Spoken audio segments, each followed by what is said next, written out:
자, 이제 앞서 강의했던 주택의 종류가 있었죠. 그래서 주택의 종류 중에서는 우리가 이제 단독과 공동이라는 건 구조 형태에 따라 나눴고 그걸 특수 기능에 따라서 뭐가 말하느냐. 자, 우선 세대 구분형 공동주택까지 했죠. 그럼 이제 재원에 따라서 나타날 수 있어요. 재원을 누가 가졌냐. 소위 우리가 누가 건설했냐가 중요하겠지만 그중에 돈이 누구 돈이냐가 가장 중요한 거죠. 그래서 이제 뭐 속된 표현을 씁니다만 제가 국가지단체 그래서 이제 일반 강의 때 제가 깡패란 말을 썼었습니다. 근데 그건 좀 우리가 이제 편하게 쓰는 거고 지금은 공적인 면 그렇게 쓰면 안 되겠지만 어쨌든 국민주택이라는 것은요. 자, 일단은 국민주택 규모의 이하의 주택을 얘기하는 국민주택 규모란 건 1호 1세대당 85제곱미터 이하의 주택을 얘기합니다. 그렇죠? 그래서 그런데 그 내용 중에서 가장 중요한 포인트가 되는 게 그거죠. 국민주택이라는 거는 어떤 걸 갖다 이야기하는가 하는 걸 갖다 한번 보도록 해봅시다.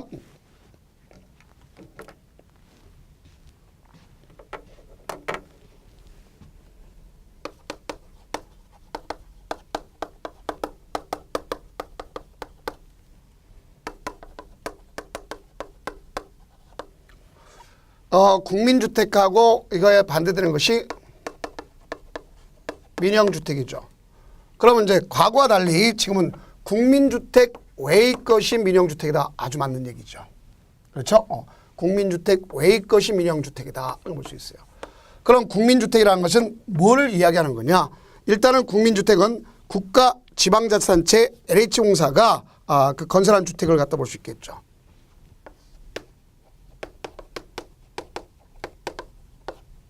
국가 지방자치단체 다음 줄여 쓸게요. LH공사 또 자른다고 또 내 공사 그러지 마시고요. 자, 그다음에 이제 지방공사가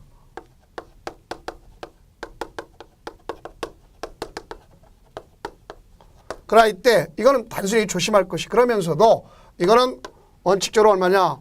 국민주택 규모 85제곱미터 이하의 주택을 이야기한다고 볼 수 있습니다. 이것이 국민주택 규모입니다. 이것이 국민주택 규모.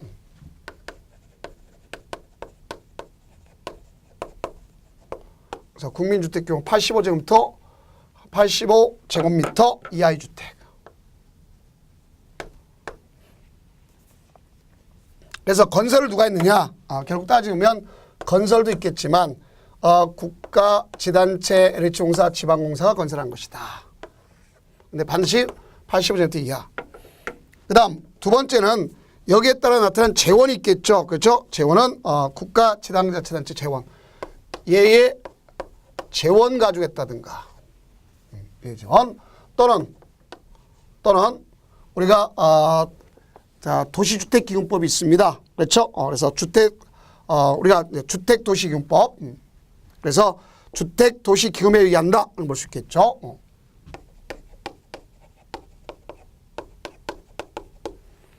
이거 가지고 자금을 지원받아서 이거 가지고 건설했다 건설 또 개량했다 이러한 주택을 이야기한다 볼 수 있습니다. 근데 이것도 반드시 뭘 갖다 볼 수 있냐? 우리가 85제곱미터 이하의 주택 국민주택 규모라는 것을 알 수 있어야 돼요. 그래서 이런 내용을 갖다 이거 외의 거는 무슨 주택이 된다? 민영주택이 된다 하는 것을 아시면 되겠죠. 다음 이제 도시형 생활주택이라는 게 있습니다.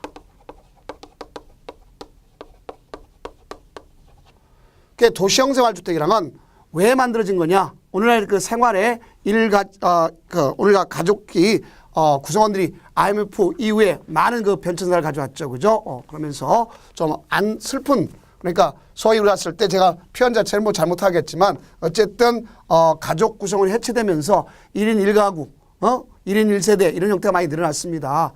그러면서 과거에는 그전에는 대형 추세인데 지금 그렇지 않습니다. 그러다 보니까 거기에 맞춰서 자 도시 지역에서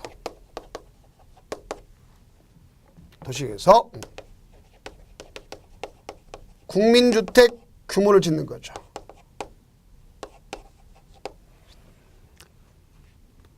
우리가 이제 국민주택 규모라는 거는 원래 제가 85제곱미터 이하라고 그랬지만 원칙적으로 도시 지역이 아닌 읍면 지역에서는 수도권이 아닌 곳으로서 읍면 지역 같은 거는 100제곱미터까지 갈 수도 있다는 것도 여러분 연상해 주시기 바랍니다.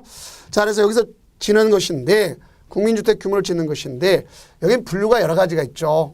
자, 뭐가 있느냐? 우리가 기본적으로 보면 거기에 단지형 연립, 단지형 다세대 분류를 본다면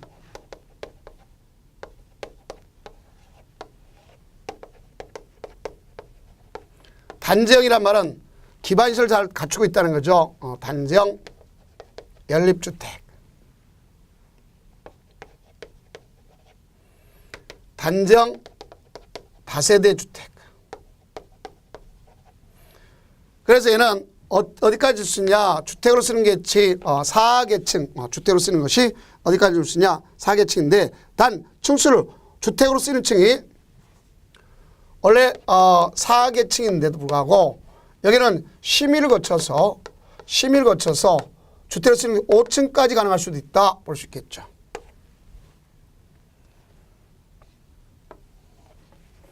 그다음 원룸형 주택이 있습니다.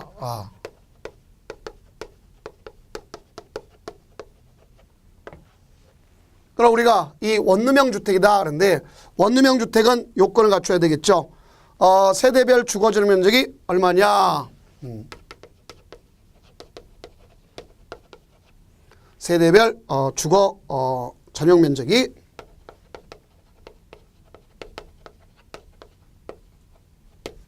50제곱미터 이하야 된다는 걸 알 수 있습니다. 그 다음 이들은 독립된 주거 가능할 수 있도록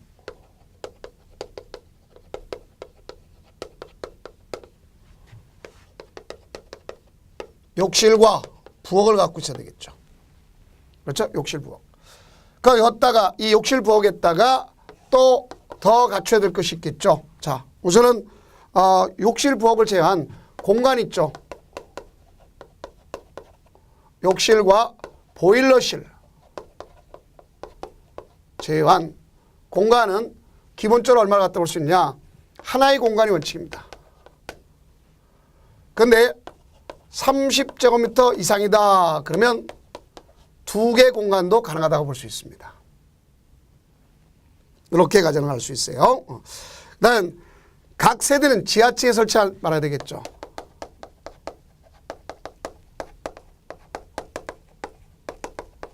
지하층에 설치하지 말아야 된다.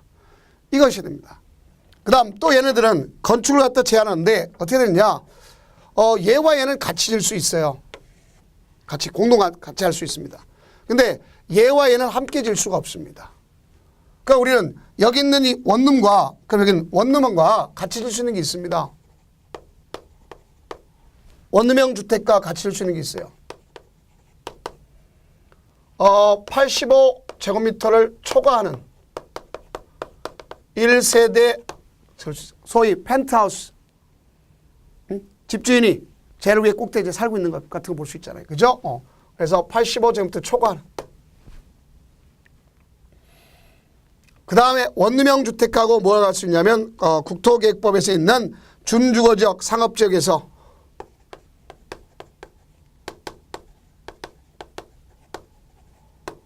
지역에서 소위 원룸형 주택과 도시형 생활주택 외의주택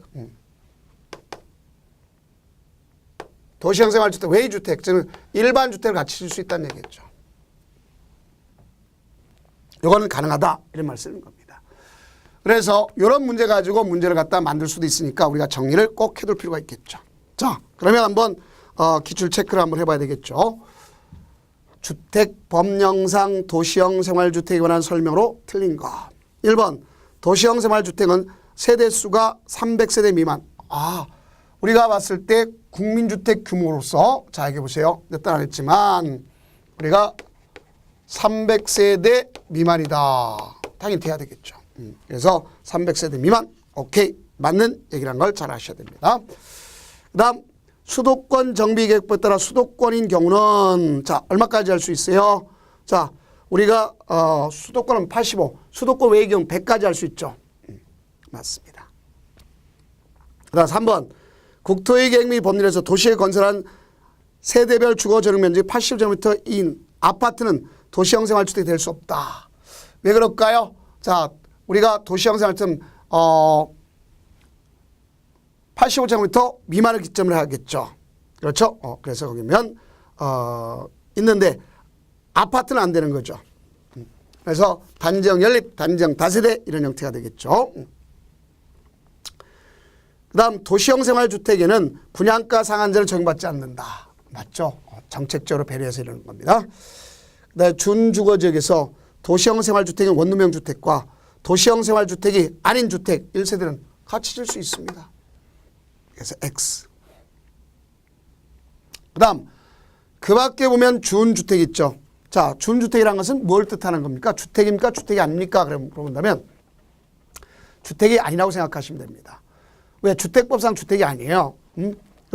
그러나 그 주택 외의 건축물과 그 부속 토지로서 주거시설로 이용이 가능한 시설이죠. 그래서 이런 것은 뭐냐? 첫째, 기숙사. 그죠? 기숙사가 있죠. 자, 두 번째는 뭐가 있냐면 이종근생 숙박시설로서 다중생활시설 있죠. 그래서 다중생활시설은 얼마겠죠? 500제곱미터 기준, 500제곱미터 미만이면 2종, 500제곱미터 이상이면 숙박 아닙니까? 그 다음 노유자 시설 중에서 노인복지시설 중에서 뭐가 있느냐? 그러면 노인복지주택 중에서 노인복지법에 의해서 노인복지주택.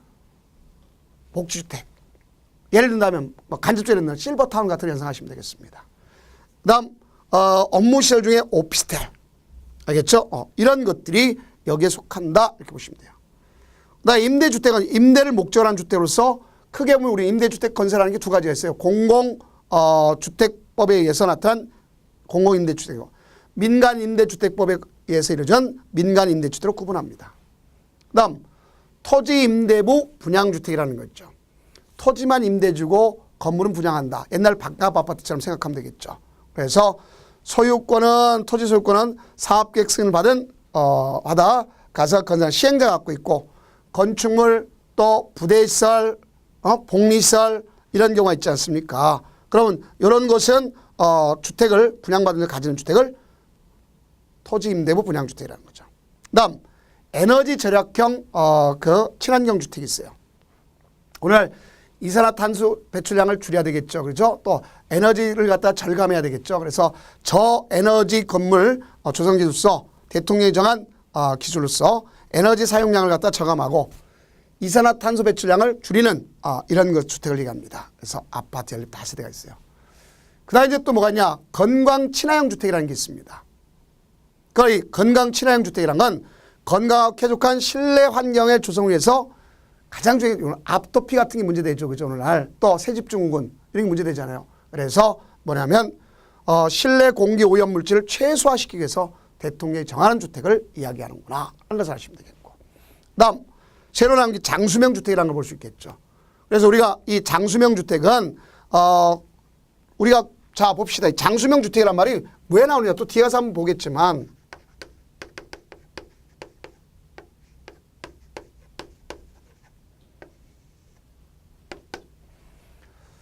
제일 먼저 중요한 건 장수명 주택으로서 중요한 포인트가 되는 건 바로 뭐냐? 구조로 오랫동안 유지할 수 있는 내구성을 갖춰야 되겠죠. 구조로 오래 견딜 수 있는 내구성. 그렇죠? 내구성이 있어야 된다는 걸 알 수 있겠죠. 그 다음 두 번째는 이체 필요에 따라서 내부를 쉽게 변경할 수 있는 내부를 쉽게 변경할 수 있는, 그렇죠? 가변성, 바꿀 수 있게끔 해야 되죠. 또 수리의 용이성이 있어야 된다는 걸 알 수 있겠죠. 그래서 수리의 용이성, 쉽게 하는 이런 주택을 장수명 주택이라 한다 이렇게 볼 수 있겠죠. 자, 그다음에 이제 기타의 부대 시설 있죠. 소위 우리가 부라는 건 딸린 시설이죠. 아파트 단지 내 도로. 그러나 이렇게 볼 수 있겠죠. 이 주택 단지가 있지 않습니까? 그 주택 단지 내 여기에 도로가 있어. 도시공백 시설 도로가 아니라 일반 도로가 있습니다. 이건 딸린 거죠. 근데 여기 있는 주요 기반시설에 걸쳐서 나타난 이 바깥의 진입로, 이거는 간선시설이죠. 여기는 요거는 부대시설이고 간선시설. 그러면 이제 주차장 딸린 거죠. 관리사무소 딸린 거죠. 담장 딸린 거죠. 건축설비 딸린 거죠. 그래서 건축설비 중에서 중앙난방, 집중지 난방 다 딸린 겁니다. 알겠죠? 근데 이제 중앙난방, 중앙집중시죠. 개별난방 딸린 겁니다. 다만 지역난방 있죠. 열병합발전소 여러분들까지 오기까지 하는 거, 이건 거기 딸린 시설이 아니라 그는 간선시설에 속하는 겁니다. 그렇게 하시면 되겠죠. 복리시설은 주택단지의 입주민 의 생활복리를 쓴 시설로서 어린이 놀이터, 뭐가 있어요? 경로당, 또 주민의 운동시설, 유치원, 이런 경우들이 생각합니다. 근린생활시설. 자, 간선시설이라는 건 도로, 상, 하수도, 이런 전기, 가스, 통신, 이런 거죠. 근데 주택단지 내도 있을 수 있어요. 주택단지 내도, 뭐가 있느냐? 주택단지 내도 간선시설이 있어요. 지, 통가지라 그러죠. 가스, 지역난방, 통신시설. 알겠죠? 이런 건 내 것도 가능하다 볼 수 있습니다. 그러면 이제 기출 체크가 있겠죠. 자, 주택법령상 용어에 관한 설명 틀린 것. 주택단지 내 도로는 딸린 거니까 무슨 시설? 부대시설. 안과 밖을 연결한 시설은 도로지만 그건 간선시설. 주택단지에 딸린 주차장은 부대시설이죠. 2번 틀렸네요. 주택단지의 입주자의 생활복리를 위한 근린생활시설은 복리시설 되겠죠. 주택단지 안팎을 연결한 전기시설은 간선시설 되겠죠. 그 다음 주택단지 안에 관리사무소는 딸린 거니까 뭐라 한다? 부대시설 되겠죠. 그 다음 이제 입주자 등이란 말이 있습니다. 그래서 입주자는 뭐가 있냐 각각 구분에 따랐는데 주택을 공급받는 자도 입주자인 경우도 있겠고 그 다음에 주택 소유자도 입주자인 경우 있고 주택의 소유자를 대리는 배우자, 직계, 좀비속도 됩니다. 각각에 따라 달라지니까 그건 뭐 법에서 현황 따라 다르니까 생각할 필요가 없습니다. 그 다음 사용자는 오늘날 이제 공동주택관리법에 따라서 나타난 사용자가 되어 있습니다. 그래서 사용자는 공동주택을 임차 사용하는 사람도 포함시키는 걸 볼 수 있겠죠. 그 다음 이제 관리주체가 있죠. 관리주체는 이제 여기서 얘기하는 관리주체는 이제 나중에 또 주택법이 바뀌니까 그건 큰 문제점이 될 게 없습니다. 그 다음 공공택지라는 게 있습니다. 자, 그럼 우리가 이 공공택지다 그랬을 때 앞에 공을 자 보세요. 저희 따라오세요. 공 하면 공적 사업에서 개발 조성된 뒤에 공하면 공동주택 건설 용지다 생각하면 돼요. 그래서 공적 사업에서 건설된 공동주택 건설 용지를 바로 뭐라면 우리가 공공택지다. 그러면 우리가 이제 대표적으로 보면 그 중에서 수용 방식과 환지 방식과 혼용 방식인데 자 생각해 봅시다. 우리가 환지 방식은 강제로 교환 분합하는 거죠. 그렇죠. 어떤 공동주택이란 말 나타날 필요가 없잖아요. 사실상 보면. 그래서 수용 방식만 해당한다. 이렇게 보면 아시면 알겠죠. 그 다음 주택단지라는 것은 이런 걸 갖다 볼 수 있겠죠. 주택단지라는 것은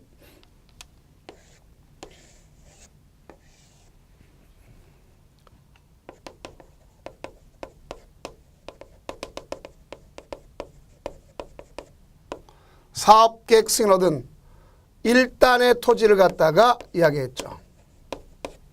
이걸 주택단지라는 겁니까?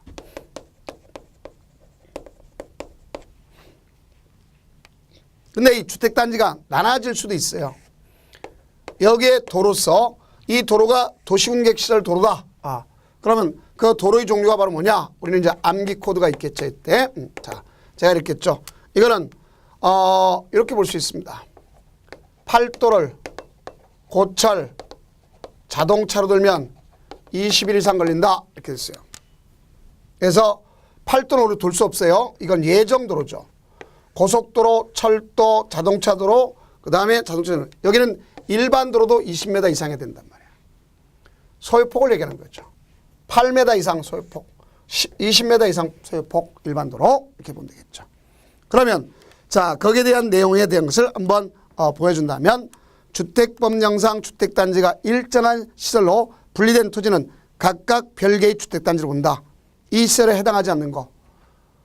팔도를 고철 자동차로 하면 20일 이상 걸린다 그랬죠. 그러면 자 거기면 고속도로 되겠고 폭 20m 예정도로 8m 이상이면 될 거 아니야. 다음 일반도로 20m 이상이 되겠죠. 그래서 거기 3번이 틀렸네요.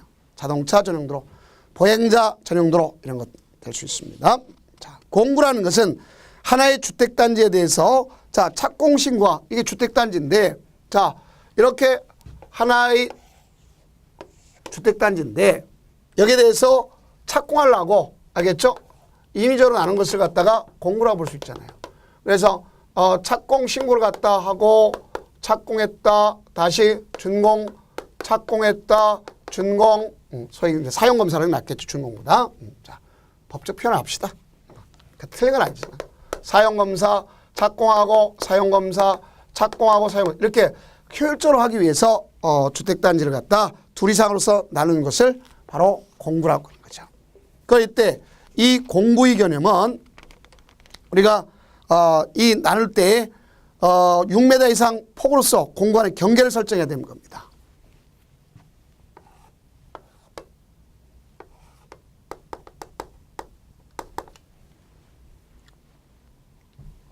그래서 공구 간의 경계를 설정할 것 그랬습니다. 주택단지 안에 도로가 있든 주택단지의 부대시설 주차장이든 아니면 주택단지 안에 옹벽이나 아니면 축대, 주택단지의 식재 조경의 녹지, 어린 놀이터. 자, 그럼 이때 나는 것은 얘네들은 다 얼마냐? 300세대 이상. 그러면 나누려면 최소단위가 자, 이게 단지 이 공구별로는 300세대 이상이지만 공구를 나누려면 적어도 최소한 600세대 이상에 나눌 거 아닙니까? 그래서 그 내용이 거기 나왔죠. 자, 뭐라고 되어 있냐면 한번 봅시다. 자, 그 내용 보면 기출 체크. 자, 주택법령상 가로 안에 알맞은 것은 도시역에 국민주택 건설 사업계획 승인을 신청하려는 경우 공구별로 분할하여 주택을 건설 공급하려면 주택단 전체 세대수에 자, 공부합니다. 적어도 600세대 이상이야 300으로 나눌 거 아닙니까? 그렇죠? 600세대 이상이야 바로 나눈다는 걸 꼭 이해하시면 되겠죠. 자, 이런 걸 우리가 정리를 해볼 필요가 있는 것이다. 알 수 있겠죠? 자, 그래서 정답은 5번 되겠습니다. 리모델링 했어요. 그럼 리모델링 기본 계획은 우리가 반드시 하는 건 아닙니다. 자, 특강 시의 경우는 반드시 하는 대도시에 하지만 일반 시 경우는 도지사가 인정하면 할 수 있는 것이에요. 그래서 우리 공법 시간에 기본자들 갖다는 머스트는 하나도 없습니다. 반드시 해야 된다 하나도 없어요. 도시군 기본계획, 또 우리가 여기면 여기 늘어질 때 리모델링 기본계획, 또 정비 기본계획 모두 한다 그러면 안 됩니다. 그리고 리모델링이라는 것은 우리 건축법에서 배웠죠. 건축물의 노화를 억제하고 기능 향상을 위해서 대손하거나 일부 증축이죠. 그 일부 증축인데 여기는 사용 승인부터 15년에서 따로 정할 수 있지만 경과된 공동주택으로서 각 세대별 주거 전용 면적이 우리가 30% 이내, 10분의 4 하면 30%라고 고쳐주면 되겠습니다. 자, 얼마? 30% 이내 이렇게 되면 되겠고, 그 다음 세대별 주거 전용 면적이 85제곱미터 미만인 경우는 40%까지 할 수 있다. 10분의 4 같은 뜻입니다. 틀렸다고 할 건 없어요.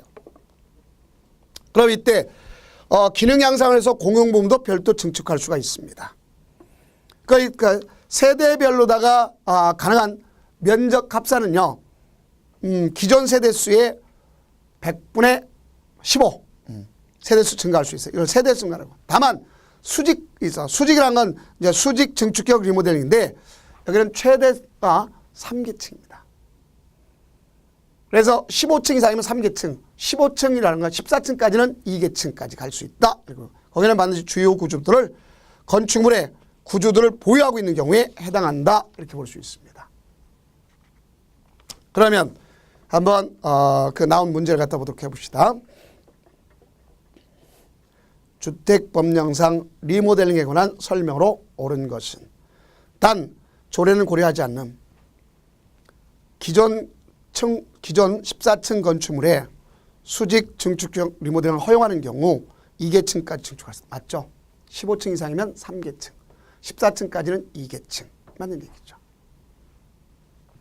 다음 2번 리모델링 주택조합 설립 인가 받으려는 자는 인가 신청서에 자 리모델링을요 결의서가 있으면 돼. 결의서.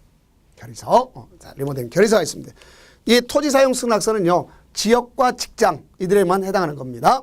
자 80%까지. 다음 3번에 보면 소유자 전원이 동의를 받은 입주자 대표는 시장 군수에게 신고하고 리모델링은 원칙적으로 허가가 원칙이다 하는 것을 아시면 되겠습니다. 그 다음에 이건 잘못됐으면 알 수 있겠죠.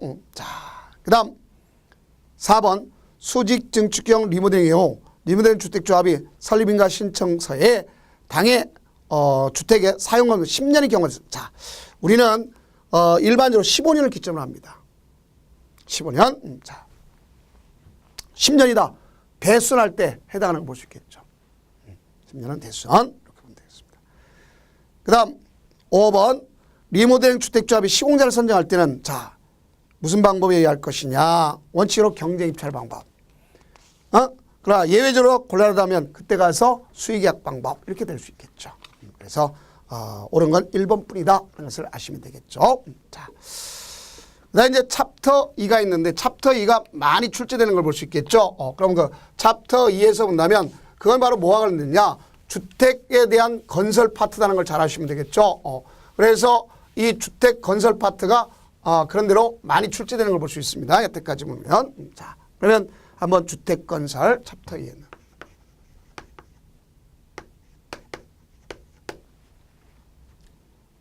주택 건설.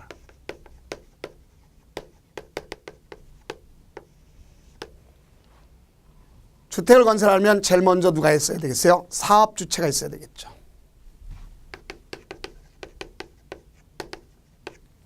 근데 저희들은 사업주체를 크게 두 가지로 나눌 수 있습니다. 등록 사업주체가 있겠고 또 하나는 뭐가 있느냐? 비등록 사업주체가 있다. 이렇게 나눌 수 있겠죠. 등록과 비등록으로 나눌 수 있습니다. 이때 등록 사업주체와 비등록 사업주체를 나눌 수 있는데 등록 사업주체들 하면 일단은 실적이 있어야 되겠고 기준이 있어야 되겠고 등록할 거 아닙니까? 이렇게 생각해야 되겠죠. 그러면 우리는 그 실적에 되니까 앞에 뭐가 들어가야 되겠어요? 연간자가 들어가는구나 하는 걸 알 수 있겠죠.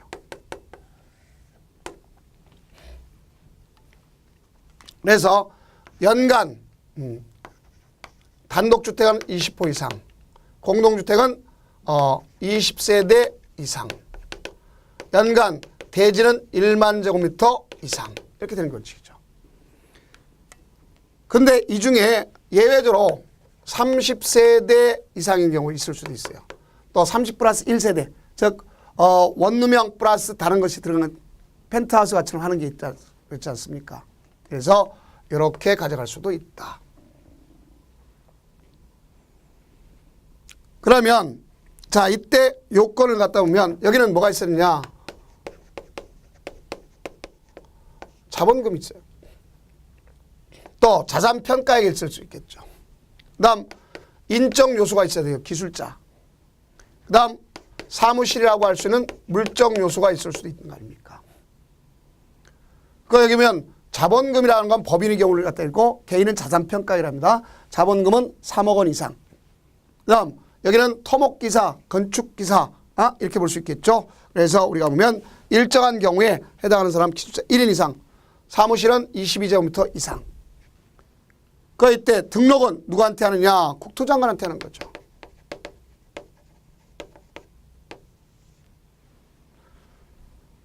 그러면 등록하는데 등록사항을 변경했다. 그럼 30일에 신고하도록. 경미한 건 그러하지 않습니다. 다음 결격사인 사람이 있을 수 있겠고요.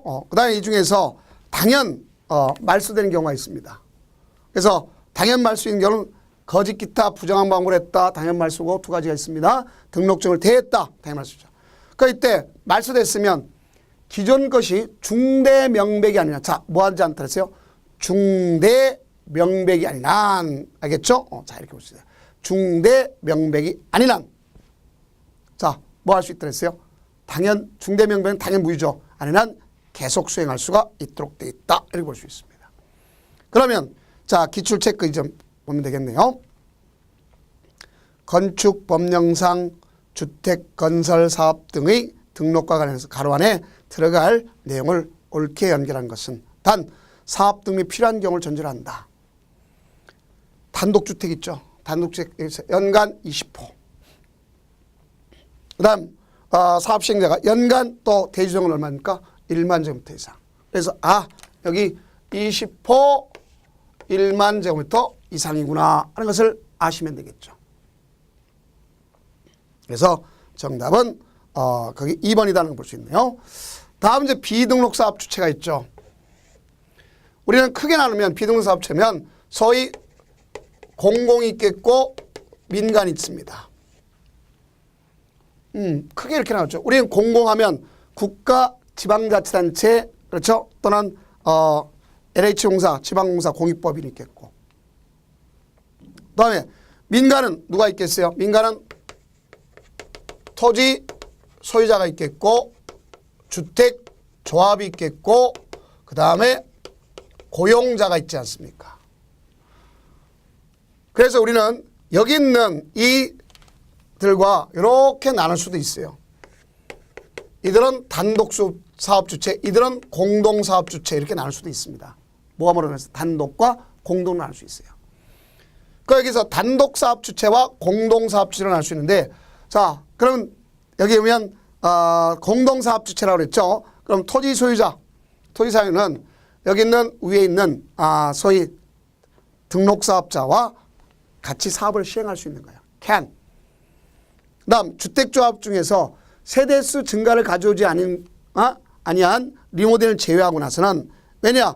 세대수 증가 없다 하면 1대1 방식 아닙니까? 그래서 증가분이 있어야 거기다가 해서 공동사업할 거 아닙니까?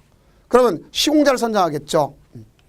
이렇게 되면 리모델 주택조합 세대수 증가를 빼놓고 나서는 같이 할 수 있는 거죠. 여기는 공공사업 중에서 지방자치단체 알겠죠? LH공사, 지방공사 함께 등록사업자 같이 할 수 있습니다. 그러면 같이 할 때는 비등록해야 되겠죠. 혼자 할 때는 등록하는 거 아닙니까? 이렇게 생각해 두셔야 돼. 자, 그 고용자는 반드시 공동사업하도록 must입니다. must. 꼭 이해해 두시기 바랍니다. 자, 그렇다면 이들이 하려면 요건을 갖춰야 되겠죠. 그럼 그들이 할 수 있는 요건은 바로 뭐냐? 가서 각각에 대해서 등록한 자가 돼야 되겠고 그 다음 소유권을 갖다 확보하는 게 원칙이지 않습니까? 근데 만약에 소유권을 확보하지 못했다 그럴 경우는 기본적으로 우리가 공동사업한다 그럼 95% 이상까지 하는 경우 있습니다. 그 다음 소유권을 확보했더라도 걷다가 저당권을 설정하면 안 되고 그걸 말소해야 될 거 아닙니까? 그 다음 상호간에 사업하다 보면 거기에 뭐가 있을 수 있어요? 서로 계약을 해서 손실보상 이런 것도 서로 체결해야 되겠죠. 다음은 이제 주택조합이 있습니다. 그 중에 가장 중요한 게 주택조합입니다. 우리 주택조합은 크게 보면 뭐뭐로 나눌 수 있느냐? 거기 있는 것처럼 주택조합의 분류를 보면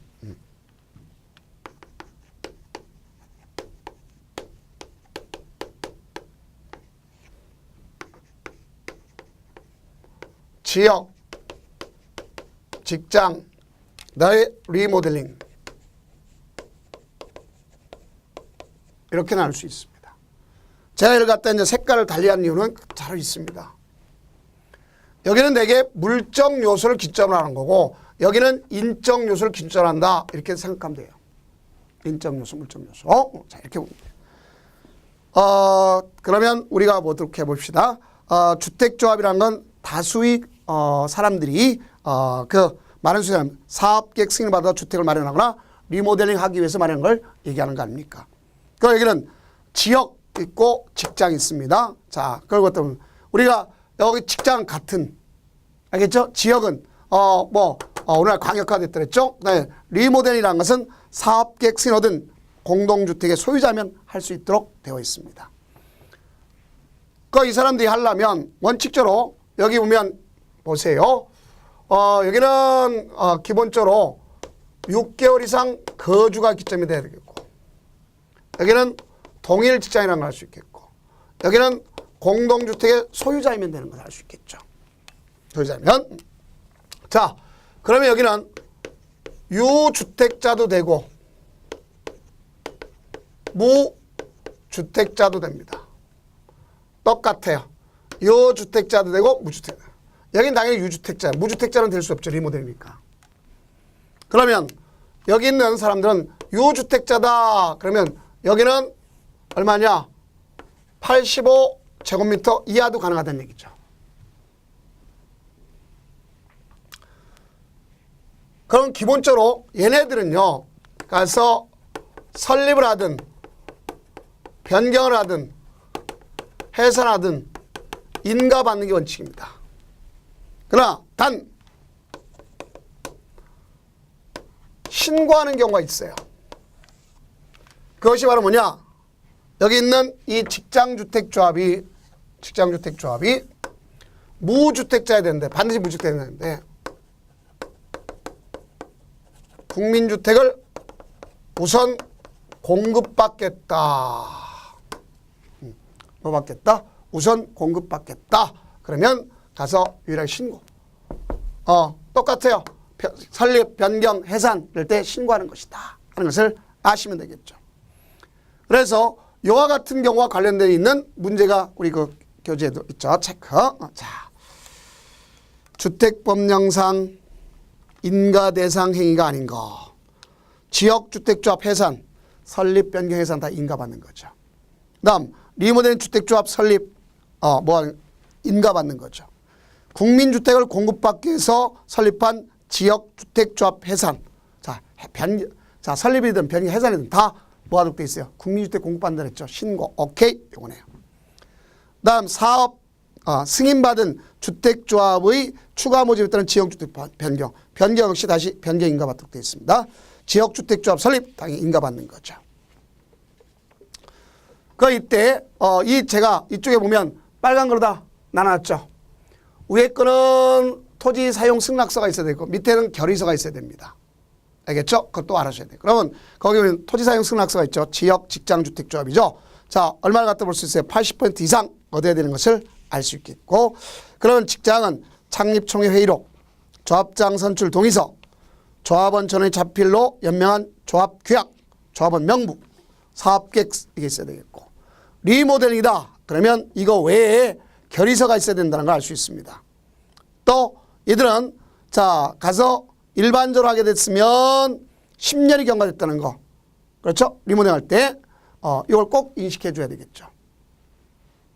그러면 핵심 체크 사항이 있습니다. 과거에 기출문제인데 주택조합 총회 필수 결의사항이 있어요. 이런 거 나오면 정말 기분 나쁘죠. 조합 규약 변경, 자금의 차입, 그 방법, 이자율 상환 방법, 시공자 선정 변경, 공사계약 체결, 조합원의 임원 선임 해임, 조합비에 대한 조합원의 분담 내역, 조합 해산 결의 및 해산 시 회계보고. 결국 돈과 관련된 건 반드시 필수적으로 의결하라는 얘기죠. 그러면 이제 이쯤 하면 기출문제를 한번 풀어보도록 해봅시다. 주택법령상 주택단지 전체를 대상으로 증축형 리모델링하기 위해서 리모델링 주택조합을 설립하는 경우 설립 인가 신청 시에 제출해야 할 첨부 서류가 아닌 것 그랬습니다. 자, 조례는 고려하지 않는다. 그래놨습니다. 조례는 고려하지 않는다. 자, 첫째, 창립총회 회의록. 자, 제출해야 될 거 아닙니까? 다음, 두 번째, 조합원 전에 자필로 연명한 규약서 있어요. 자, 여기는 뭐예요? 리모델링이잖아요. 리모델링 결의서가 있어야지 토지사용 승낙서가 아니지 않습니까? 그래서 틀렸음을 알 수 있겠죠. 자, 그 다음에 여기 이제 조합원의 구성이 있습니다. 조합원의 구성은 리모델링 주택조합을 제외하고 건설 예정 세대수에 대해서 건설 임대주택은 제외하고는요, 50% 이상 조합을 구성하도록 되어 있어요. 그 중에 조합원은 20명 이상인데 리모델링 빼놓고 가져가겠죠. 그러면 그들한테 우선 공급하는데 리모델링은 뭐 우선 공급이란 말이 없죠. 자기 거 자기가 하자는 거니까. 자, 조합원의 지위는 투기과열지구 빼놓고 나서는 원칙적으로 신청 접수 순서에 의하지만 투기과열지는 그게 아닌 것을 알 수 있겠죠. 자, 오늘날 조합원은 탈퇴 등을 할 수 있습니다. 알겠죠? 규약에 따라서 탈퇴 의사를 알고 탈퇴할 수도 있어요. 탈퇴한 조합원은 가서 비용을 여태가 규약에서 나왔던 비용을 환급받을 수 있도록 환급 청구할 수 있도록 되어 있습니다. 다음은 조합 중에서 뭐가 있냐? 지역과 직장주택조합의 자격이 문제되어 있죠. 왜냐하면 제가 여기다가 써놓기를 앞에는 인적, 이게 자격 문제고 이거는 물적인 자격 문제 필요 없잖아요. 그래서 지역과 직장주택조합의 경우에서 우리가 주어지는데, 자, 신규 규칙에 가입할 수 있느냐 없느냐가 문제될 거 아닙니까? 그러면 지역과 직장은 신규 규칙 가입 원칙을 해야 돼, 하지 말아야 돼? 하지 말아야 되겠죠. 그러니까 추가 모집 원칙을 해야 될까 안 할까? 안 해야 되겠죠. 그러나 미달됐다 그러면 해야 될 거 아닙니까? 미달됐으면 당연히 해야 될 거 아니에요. 그렇죠? 중간에 바뀌었어요. 뭐냐? 사양, 무탈, 변경 이렇게 그랬죠. 조합원이 사망했다. 자, 이러면 374페이지 자 보시면 되겠죠. 그래서 그 내용에 대한 사항을 정확하게 좀 인식을 해 두시기 바랍니다. 자, 그 다음에 또 나아가서 이제 뭐가 됐냐면 사업계획 승인 이후에 양도했다. 단 투기할지는 제외고, 조합원에 탈퇴했다. 그래 건설 예정수 50% 미만이다. 무자격적으로 판명됐다. 또 사업계획 승인 과정에서 예정 세대수가 변경됐다. 50% 미만이 됐다. 이런 경우에 해당한다는 걸 꼭 인식해 두시기 바랍니다. 자, 그럼 이줄 하면 이제 기출 문제를 한번 체크해 봐야 되겠죠. 주택법령상 주택조합에 관한 설명으로 옳은 것 그랬습니다. 1번 국민주택을 공급받기 한다. 그럼 뭐야? 신고해야 되겠죠. 틀렸습니다. 2번 지역주택조합 임대주택은 건설 예정세대수 빼야 되겠죠. 그래서 50% 가져야 되겠죠. 몇 퍼센트? 50%. 종전에 이건 이제 2분의 1인데 이제 50%로 개정됐습니다. 그다음에 리모델을 제외하고 나서 20인 이상 그래야 되겠죠.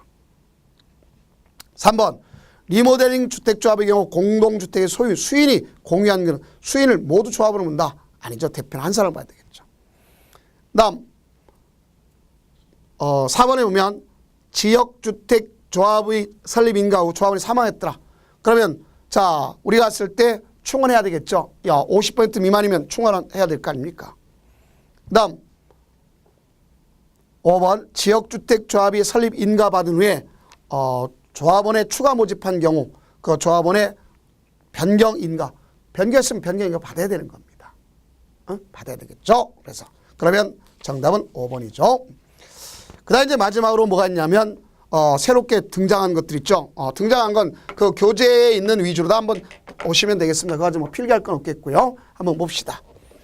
주택조합원의 업무에 대항이 있습니다. 대행.